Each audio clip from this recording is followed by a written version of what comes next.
This video is intended to help you with navigating the University Library website so that you can find the resources effectively and efficiently that you will need for all of your assignments this semester. Most of you probably are familiar with the library website and have used it before for projects in earlier classes, but even if you know how to use the site, you may not know about some of the features that are available to you or some of the best resources for you to go to, especially for our class.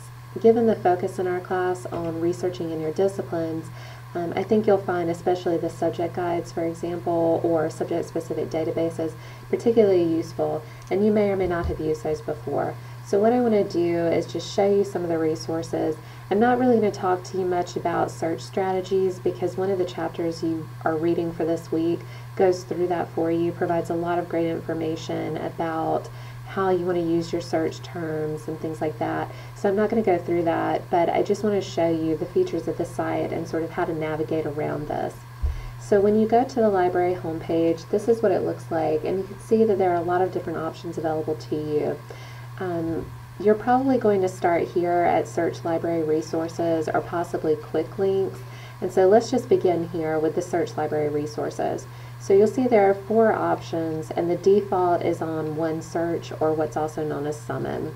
As this description right here tells you, OneSearch or Summon searches all of the articles, books, digital collections, and more that are available through the library. And this can be useful if you want to just kind of find out how much information is out there on a topic, or get some general suggestions about possible places to look. But what you'll find is that for most topics, if you start here with OneSearch, the number of results that you'll come across will be way too many for you to really be able to use this too effectively. So let's say that we're working with course evaluations, which is the sample topic I'm using for the resources this week. And so we click search here, and what you'll see is that over 1 million results come up for us. So almost 1,400,000 results are here. Now, one thing we could do is we could, of course, try altering our search terms here. We could try using those Boolean keywords or getting more specific with what we're looking for. Another option is to refine our search using the limiters that are available on this side of the page. And you'll find that most databases have limiters like this. They may be somewhere else on the page versus all on the left side, and some of them may be missing. But most of your databases are going to have these options. So one quick thing we could do, we know that we're only going to use scholarly research, so we could go ahead and click this button to limit to articles from peer-reviewed publications. And what that's going to do is our results are updated, and you can see we're already down to about 800,000. That's still way too many. So what we would need to do, if we're not going to change our search terms, is keep using these limiters.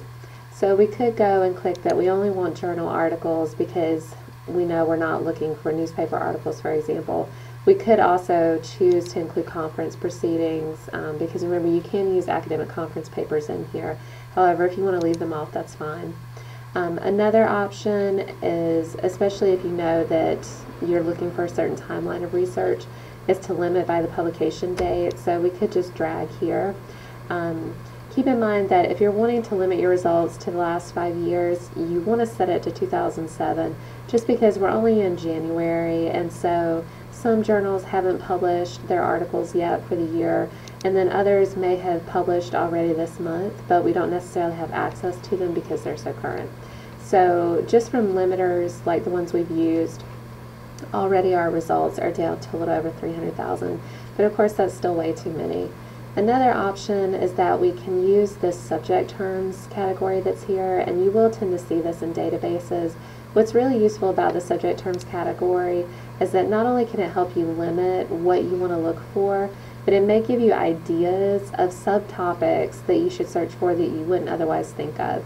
So all the subject terms mean is that this will be a list for you of different kind of subcategories related to the topic you're searching for. So if we want to look at course evaluations in terms of education, then that's what we want to include, right?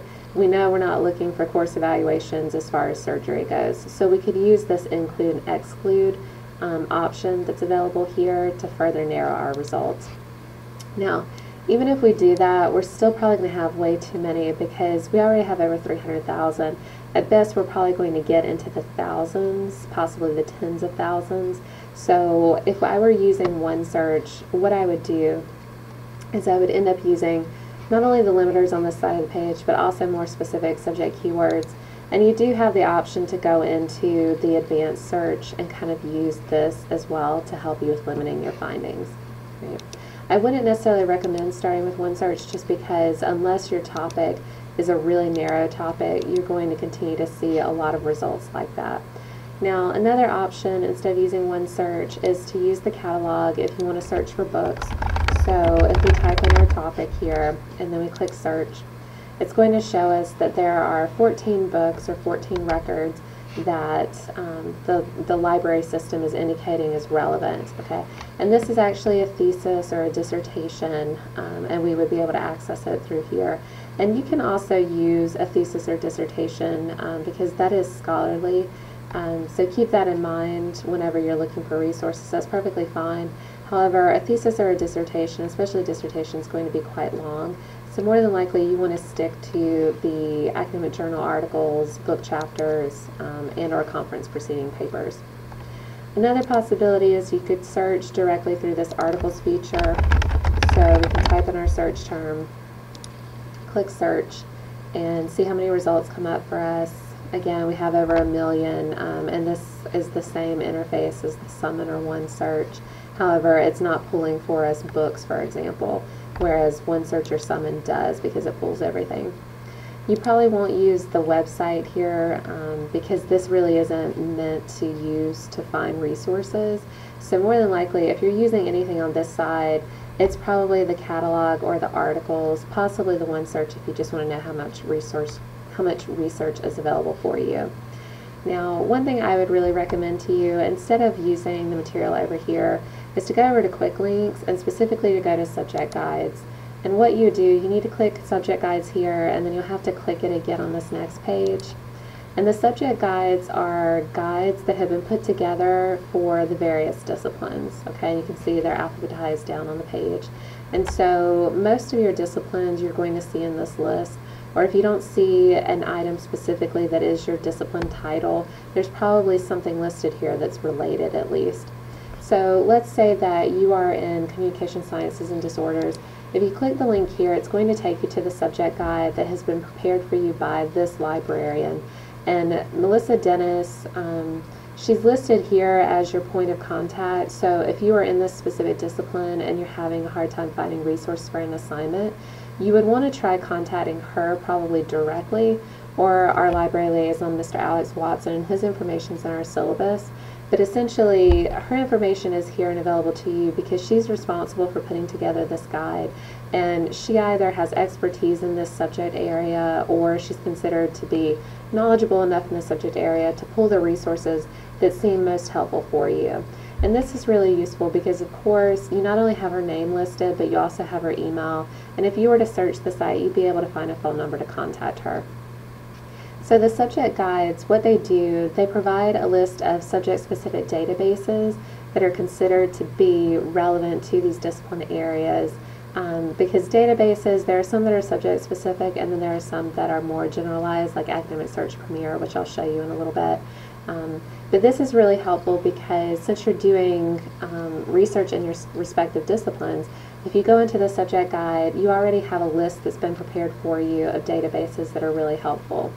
The subject guides also tend to go beyond just providing databases like that to give you additional resources. So here you have some multidisciplinary and general databases, and then there are also some formatting and style guides that are linked to from here. Okay. So I do recommend that when you're starting to do your research for your assignments, consider going directly to the subject guide and then pulling up a database that you want to search for. Such as, here if we're in accounting, it lists for us the different ones. And so when you go to the database, you'll find that databases tend to be fairly similar looking. So here we don't have all of the fancy features that we saw with OneSearch, but we can still type in what we're looking for. We can click peer reviewed. If we want, we can do the advanced search. So they all have this search bar and are fairly easy to access and use. But again, if you have questions, you can always consult me or the reference librarian who's been assigned to your subject guide or our library liaison. Okay. Another option available to you is to go to databases here and to search for a specific database. If you know of the title of one that you want to look at, or you could of course just put in a search term here. One that I recommend considering searching, whether it's in the early phase or just at some point during your search process, is the Academic Search Premier. And the reason I recommend this is that it is a broad database. It does pull from a wide range of disciplines, but it's going to produce a lot fewer results for you than OneSearch or Summon. And it does have the different features that you saw with OneSearch and Summon, so that's really useful. So here you can see if we search course evaluations, we're coming up with almost 21,500 results, which is still way too many, but that's before we even use our limiters or even try using advanced search or playing with our key terms. So I think you can see how going into a database, even if it's something that's more generalized like Academic Search Premier, tends to be more efficient than going just to one search, because if you go into one search, you're probably going to get way too many results, and it can get overwhelming and frustrating and make you want to just give up on looking for your source materials. Another option for you is to go to the Journal Finder. And what you could do, if you know the specific title of a journal, you can type that in here and click submit and pull it up. However, you may not know of journal titles in your field. So what you can do is just search for your discipline's title or something in your discipline's title. Click submit, and we're going to see all of the results as far as what the library system is showing in terms of titles, journal titles that have accounting in the name. Okay.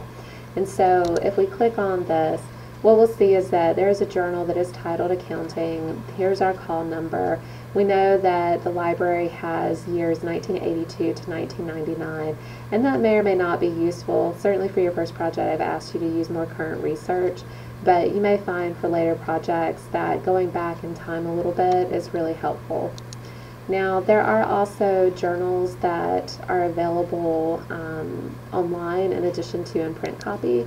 So here you see the Journal Accounting and Finance. You can access it electronically as well as in print. So if we click here, we see there are two databases that provide us access. We can go into the Wiley-Blackwell Full Collection or into Business Source Complete. And these will give us access up to different dates. So if we're looking for the most recent, we want to go into Business Source Complete because that will cover all the way up through a year ago. Now, sometimes this is what the page is going to look like when you go into the journal. Not always, but this is pretty typical. And so what you can do is you could always, if I just pull this over, you could search within this publication for your specific topic. Okay, you could do that. However, if you know already of the particular volume and issue number, then you could just click on the year, select the volume and issue number that you need, and it's going to pull up for you all of the articles that were published in that particular issue. So that's really helpful for you. Okay. So again, I do recommend when you're starting to look for materials, consider searching the OneSearch or the Summon just to find out or confirm that there's enough information out there. However, that probably wouldn't be where I would go to really pull my resources. I would go into a subject guide. I would possibly go specifically looking for a journal in my area. And I would also consider maybe the Academic Search Premier, which is just a general database. Okay, I think that those are going to be better options for you than trying to go through all of the results that OneSearch is going to produce for you. Again, if you need any help when you're looking for materials, don't hesitate to contact me or to contact a librarian. One other thing you want to note is interlibrary loan, and I believe your textbook chapter that talks about searching for sources and evaluating sources addresses interlibrary loan. Sometimes there will be materials that are not available through our library. However, you can request them through ILL. This is a service that is free to you. It doesn't cost you anything to use. If you request a journal article, more than likely, unless it's an article that is really rare, you'll be able to get it sent to you by email. It will be sent electronically. within just a few days. A book will take longer because it has to actually be transported. But this is what ILL looks like, and you can see that you have the options for requesting materials, and when an article comes in, you just click to see that. So I hope this helps you, and let me know if you have any questions.